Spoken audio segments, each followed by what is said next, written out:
আজকের এই র্যালি নিয়ে কি বলুন? সারা দেশে একই আওয়াজ, ভারতীয় জনতা পার্টি যারা দিল্লিতে ক্ষমতাসীন, আজকে ক্ষমতাসীন দল ভারতের নির্বাচন কমিশনকে কাজে লাগিয়ে দেশের এবং রাজ্যের নির্বাচনগুলিতে কারচুপির মাধ্যমে ক্ষমতায় আসীন হচ্ছে। এই ক্ষমতায় অধিষ্ঠিত হওয়ার যে চাবিকাঠি, ভারতবর্ষের নির্বাচন কমিশনকে তারা একটা শাখা সংগঠন রূপে ব্যবহার করে তোতা পাখির মতো যা বলা হচ্ছে, নির্বাচন কমিশন তাদের নির্দেশ মেনে সেই কাজেই তারা চালিয়ে যাচ্ছেন। এবং দেখা যাচ্ছে আমাদের রাজ্যেও ধীরে ধীরে এসআইআর স্পেশাল ইন্টেন্সিভ রিভিশন, যেটা বিহারে চলছে, পশ্চিমবঙ্গ, আসাম এবং আমাদের রাজ্য, এই রাজ্যগুলিতেও এসআইআর এটা ইলেকশন অফিসের পক্ষ থেকে গ্রহণ করার যে চেষ্টা, এই চেষ্টা মূলত শাসক দলকে সুযোগ করে দেওয়ার।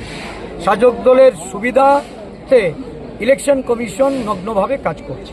তার বিরুদ্ধে সারা দেশ জুড়ে যে ভোট চোর, গদি চোর, মানে যারা বিগত পার্লামেন্ট ইলেকশন, হরিয়ানা, মধ্যপ্রদেশ, মহারাষ্ট্র, এই সমস্ত রাজ্যে ভোট চুরি করে ক্ষমতাসীন হয়েছে, তাদের বিরুদ্ধে গদি ছাড়ার আহ্বান রেখে সারা দেশে কংগ্রেস কর্মীরা রাস্তায় নেমেছে। আমাদের রাজ্যেও আমরা আজকে জেলায় জেলায় কর্মসূচির মাধ্যমে যেমন আমরা এই বিষয়গুলি জেলা সাধারণ নাগরিকদের কাছে পৌঁছানোর চেষ্টা করছি, রাজ্যভিত্তিক কর্মসূচির মাধ্যমে সারা রাজ্যের নেতা কর্মীদের এবং শুভবুদ্ধি সম্পন্ন গণতন্ত্রপ্রিয় মানুষের সমর্থন নিয়ে আজকে আমরা রাজ্যভিত্তিক এই কেন্দ্রীয় জমায়েত আমরা শুরু করছি। প্রেস ক্লাব থেকে আমাদের এই র্যালি শুরু হবে। এই প্রতিবাদ বিক্ষোভ মিছিল এটা মহাকরণমুখী হবে।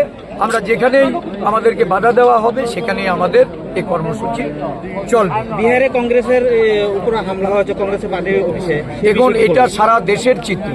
ভারতীয় জনতা পার্টি তারা জানে যে বিরোধী দলগুলিকে যদি তাদের রাজনৈতিক ক্রিয়াকর্ম করতে দেওয়া হয়, সাধারণ মানুষ যেভাবে বিরোধী দলের কর্মসূচিতে যুক্ত হচ্ছে, বিশেষ করে বিহারে লাখো লাখো লোক জননায়ক রাহুল গান্ধীর এই যে ভোটের অধিকার যাত্রা, এই কর্মসূচিতে তারা সমর্থনে এগিয়ে আসছে, অংশগ্রহণ করছে।